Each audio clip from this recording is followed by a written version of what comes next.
શું તમારા ઘરમાં કે ઓળખીતામાં કોઈ સગર્ભા મહિલા છે?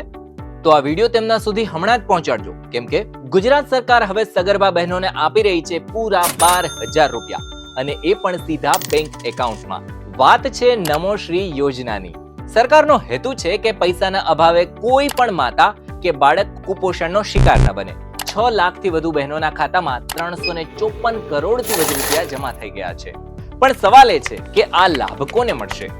મનરેગા જોબ કાર્ડ, ઈ શ્રમ કાર્ડ, દિવ્યાંગ બહેનો, ખેડૂતો અને એ બધા જ લોકોને આ લાભ મળી શકે છે. અને એના સિવાય જો તમે SC/ST વર્ગમાંથી આવો છો, તમારી પાસે PMJY કાર્ડ છે અથવા તમારા પરિવારની આવક 8 લાખ રૂપિયા સુધીની છે વાર્ષિક, તો તમે આ યોજના માટે એલિજિબલ છો. આવી કુલ 11 કેટેગરી છે. પણ એક શરત યાદ રાખજો, આ લાભ ફક્ત પહેલા 2 બાળકોના જન્મ સુધી જ મળશે.